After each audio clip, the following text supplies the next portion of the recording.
Welcome to unlearn academy. ইংরেজি news paper যদি আমরা রেগুলার বেসিসে পড়তে থাকি তাহলে তার কী কী বেনিফিট হতে পারে, সেখান থেকে আমরা একটা স্ট্রং ভোকাবুলারি বিল্ড আপ করতে পারি, প্রচুর নতুন নতুন শব্দ শিখতে পারি, সেই শব্দগুলোর সঙ্গে জড়িয়ে থাকা টেন্স, সেগুলোর অ্যাপ্লিকেশান কীভাবে হবে, কীভাবে ব্যবহার করবো, ছোটো ছোটো ট্রান্সলেশন শিখতে পারি, তার কোন পার্টস অফ স্পিচে ব্যবহার করেছে সেটা যেমন জানতে পারি, এবং ওভারঅল এতে করে আমরা আমাদের ইংরাজির প্রতি যে ফিয়ার সেটা কাটিয়ে উঠতে পারি, যেটা যে কোনো রকমের সরকারি চাকরি পাওয়ার জন্য প্রতিদ্বন্দ্বিতামূলক পরীক্ষাগুলোতে খুব ইম্পর্ট্যান্ট, আপনার ইংরাজির প্রতি ভয়টা কাটিয়ে তোলা। এবার এখানে একটা ছোট্ট একটা আর্টিকেল আমরা পড়বো এবং সেখান থেকে বোঝানোর চেষ্টা করবো যে যারা বিগিনার্স লেভেলে আছে, এদের মনে ফিয়ার আছে ইংরেজির প্রতি, তারা কী করে ছোটো ছোট্ট আর্টিকেলগুলোকে খুঁটিয়ে খুঁটিয়ে পড়ে সেখান থেকে ইংরেজিটা বুঝতে পারে। দেখা যাক, বেঙ্গল, তো বেঙ্গল থেকে রিপোর্ট করা হচ্ছে, এটা place no lockdown on September 12, সেপ্টেম্বরের 12 তারিখে কোনো লকডাউন হচ্ছে না।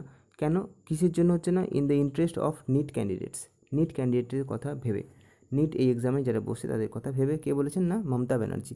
মমতা ব্যানার্জিকে যদি আমরা প্রোনাউন দিয়ে রিপ্লেস করি তাহলে কি বলবো আমরা? সি, যেটা হচ্ছে third person singular number, he or she, it এগুলো হলে।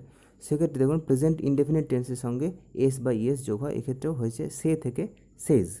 এবার এটা আমি নিয়েছি ইন্ডিয়ান এক্সপ্রেসের এই পার্টিকুলার ডেট থেকে, 9 সেপ্টেম্বরের ডেট থেকে, 10 সেপ্টেম্বরের ডেট থেকে।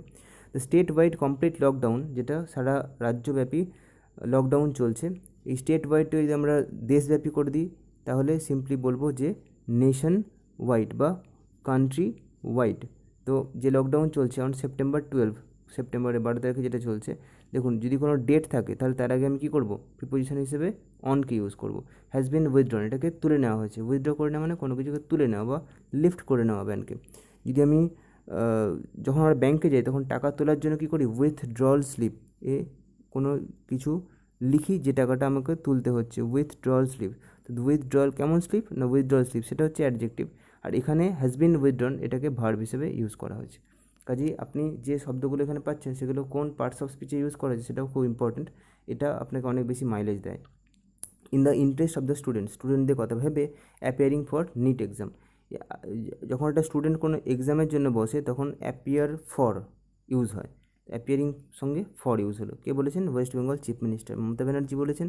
ইনি অ্যানাউন্স করেছেন অন থার্সডে, অর্থাৎ যদি কোনো পার্টিকুলার দিন থাকে, সপ্তাহে 7 দিনে যে কোনো দিন উল্লেখ থাকে, তার আগেও কিন্তু আমি অন ইউজ করব।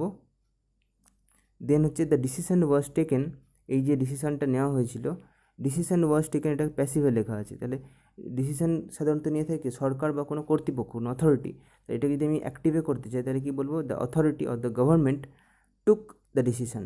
ওয়াজ টেকেন আছে, তাহলে এটাকে আমি যদি অ্যাক্টিভে নিয়ে কী করবো? Took the decision. To help is there travel, যাতে করে তারা ট্রাভেল করতে তাদের সুবিধা হয়। ইজ কথার মানে কি এখানে? সুবিধা। এটা যদি আমি অ্যাডভার্ব সেন্সে করি তাহলে এটাকে আমি কী বলবো? কীভাবে লিখবো? না, ইজিলি। এটাকে যদি বলা যায় যে এটাকে অনেক সময় ইউজ করা যায় যে easiness, he performed the athletics with such easiness, খুবই ইজের সঙ্গে ও এটাকে পারফর্ম করলো। ঠিক আছে, তো এরকম বিভিন্ন সেন্সে ইউজ করা যেতে পারে। দেখা যাক, for the travel to the centres for appearing in the all India exam, which is scheduled on, scheduled on মানে যেটা হতে চলেছে, কোনো একটা পার্টিকুলার ডেটে যেটা হতে চলেছে। ধরুন আগামী কাল আমার একটা এক্সাম আছে, তার মানে আগামীকাল সেই পরীক্ষাটার জন্য শিডিউল করা আছে।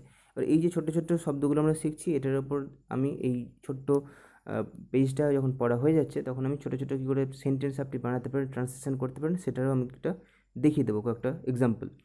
তো সেপ্টেম্বর 13 হবে তিনি বলেছেন। হাউএভার দ্য কমপ্লিট লকডাউন, যদিও বা এই কমপ্লিট লকডাউন যেটা হচ্ছে will be imposed on Friday, ফ্রাইডেতে হবে। ইম্পোজ করা মানে কোনো কিছুকে চাপিয়ে দেওয়া। যখন হায়ার অথরিটি লোয়ার অথরিটির উপর কোনো কিছু জিনিসকে ইম্পোজ করতে পারে, উল্টোটা কিন্তু হতে পারে না। আপনি গভর্নমেন্টের উপর কোনো কিছু ইম্পোজ করতে পারেন না, গভর্নমেন্ট আপনার উপরে ইম্পোজ করতে পারে বেশ কিছু রুলস এবং রেগুলেশনস। অ্যাজ অ্যানাউন্সড আর্লিয়ার, যেভাবে যেটা আগে অ্যানাউন্স করা হয়েছে, ব্যানার্জি বলেছেন যে 13 হচ্ছে, অর্থাৎ 12 হচ্ছে না। এই হচ্ছে ওনার কথার সারমর্ম।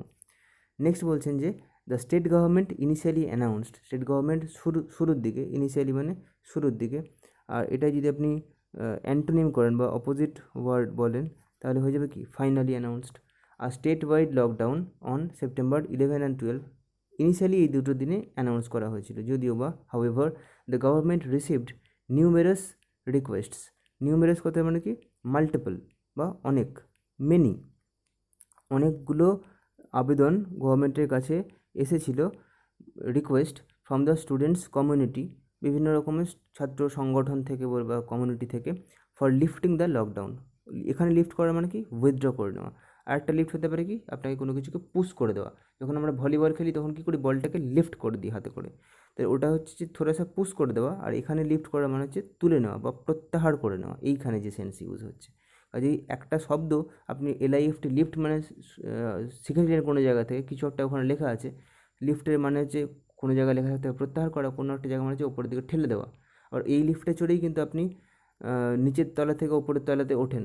কাজেই একটা শব্দকে কোথায় ইউজ করা হচ্ছে তার উপর ডিপেন্ড করছে তার মিনিং কী হবে। আমার বক্তব্য এটাই। তো lifting the lockdown on September 12 the chief minister said. Okay, কী বলছেন উনি? যখন আমরা কারো কথা সরাসরি বলি, ওনার মুখের কথা, তখন আমরা কী করি, ডাবল কোট ইউজ করি। Keeping their interest in mind, ছাত্রদের কথা ভেবে, while keeping the statewide lockdown as it is on September 11th, 11 তারিখে যেমন স্টেটওয়াইড লকডাউন ছিল তেমনই থাকছে। ইট হ্যাজ বিন ডিসাইডেড, এটাকে ডিসাইড করা হয়েছে, to cancel the lockdown on 12th, 12 তারিখে হচ্ছে না। সো দ্যাট, কী কারণে, বিকজ অফ, কী কারণে, সো দ্যাট না the students can attend the exam on 13th without any apprehension or concern. এতে করে 13 তারিখে এক্সাম যেটা হবে সেখানে ওদের বসতে কোনো বাধা না থাকে এবং কোনো কনসার্ন বা উদ্বেগের গল্প এর মধ্যে না থাকে। উইদাউট মানে কোনো কিছু, যেটা কোনো কিছু ব্যতি রেখে। ওকে, তো এরপরে যে লাইনটা সেখানে বলছে যে ব্যানার্জি অলসো উইশড, তিনি উইশ করেছেন স্টুডেন্টদের যে তারা যারা অ্যাপিয়ার করছে মেডিকেল এন্ট্রান্স এক্সামে তারা যেন এক্সামটা ভালো দেয়। আচ্ছা, এবার আমরা যেটা দেখবো যে নতুন নতুন শব্দগুলো এখানে শিখলাম সেটাকে ছোটো ছোটো করে যদি আমি সেন্টেন্স ইউজ করতে চাই তাহলে কীভাবে করব। পরীক্ষাটা আগামীকাল হওয়ার কথা ছিল, এখানে আমরা একটা শব্দ শিখেছিলাম যেটা ছিল কি, শিডিউল, যেটা ছিল শিডিউল। তো এই শিডিউলটাকে ইউজ করে আমি কী করে এটাকে লিখবো, আগামীকাল মানে কি, টুমরো। তাহলে এইটাকে আমি কীভাবে লিখবো, এটাকে আমি এভাবে লিখবো যে পরীক্ষাটা, আমি পরীক্ষাটাকে মেনশন করে দিচ্ছি, কোনো একটা পার্টিকুলার পরীক্ষার কথা বলছি, দ্যাটস ওয়াই দ্য এক্সামিনেশন লিখবো। লিখলাম। হবার কথা ছিল, ওয়াজ শিডিউলড, আগে থাকতেই কথা ছিল, শিডিউল করা ছিল, কবে, আগামীকাল, তো অন টুমরো হয়ে গেল। নেক্সট যে দেওয়া আছে সেটা হচ্ছে আমি ব্যাংক থেকে 5,000 টাকা তুলেছি। টাকা তোলার মানে কি, উইথড্র করা, আর জমা হলে কী করতাম, সাবমিট করতাম বা ডিপোজিট করতাম। এখানে তুলেছি মানে উইথড্র করেছি, এটাকে লিখবো আমি কীভাবে লিখবো এটাকে, না আই হ্যাভ উইথড্রন, আমি তুলেছি, অলরেডি তোলা হয়ে গেছে, তো আমি কী করলাম, পারফেক্ট টেন্স ইউজ করলাম। কত টাকা, 5,000 টাকা, কোথা থেকে, না ফ্রম ব্যাংক। নেক্সট দেখছি যে সরকার পাবজি খেলায় নিষেধ আরোপ করেছে। এখানে একটা শব্দ শিখলাম যে কোনো কিছুকে আরোপ করার ইংরেজি কী দেখলাম, না ইম্পোজ করা, তাই তো। তাহলে এটাকে ইম্পোজ শব্দটাকে ব্যবহার করে আমি কী করে এই সেন্টেন্সটাকে বানাবো, কে ইম্পোজ করেছে, আমি বললাম কি সবসময় হায়ার অথরিটি ইম্পোজ করতে পারে। তাহলে government has imposed, K impose করেছে, না গভর্নমেন্ট হ্যাজ ইম্পোজড, কি ইম্পোজ করেছে, না নিষেধাজ্ঞা। নিষেধাজ্ঞার ইংরেজি কি, ব্যান। ব্যান করে দেওয়া মানে কোনো কিছুকে নিষেধ করে দেওয়া। আচ্ছা, কিসের ওপর, না অন পাবজি, পাবজি এই গেমটার উপরে গভর্নমেন্ট নিষেধাজ্ঞা আরোপ করেছে। যদি আমার এই বোঝানোটা ভালো লেগে থাকে তাহলে কিন্তু ভিডিওটাকে লাইক করতে হবে। লাস্ট সেন্টেন্সটা আমি বলছি যে আমি অসংখ্যবার অনুরোধ করেছি তাকে। অসংখ্যবার, এটার জন্য এখানে যে নতুন ওয়ার্ডটা শিখলাম সেটা ছিল নিউমেরাস, মনে পড়ছে, নিউমেরাস। নিউমেরাস কথা মানে কি, অসংখ্যবার। তাহলে আমি অসংখ্যবার অনুরোধ করেছি, আমি অনুরোধ করেছি, আই হ্যাভ রিকোয়েস্টেড। কী করেছি, অসংখ্য, কাকে, তোমাকে, তাহলে ইউ। কতবার, অসংখ্যবার, তাহলে অন নিউমেরাস টাইমস বা অন নিউমেরাস ওকেশনস, এটাও ইউজ করা যেতে পারে। তো এইভাবে যদি আমরা ইংরেজি সংবাদপত্রকে পড়ি এবং তার অ্যানালিসিস করি তাহলে অনেক কম সময়ে এবং সঠিক উপায়ে অনেক বেশি আমাদের ইংরেজি লেভেলটাকে আপগ্রেড করতে পারবো। তো ভিডিওটা শেষ পর্যন্ত দেখার জন্য আমাদের থেকে বিগ থ্যাঙ্কস। দেখা হচ্ছে নেক্সট ভিডিওতে।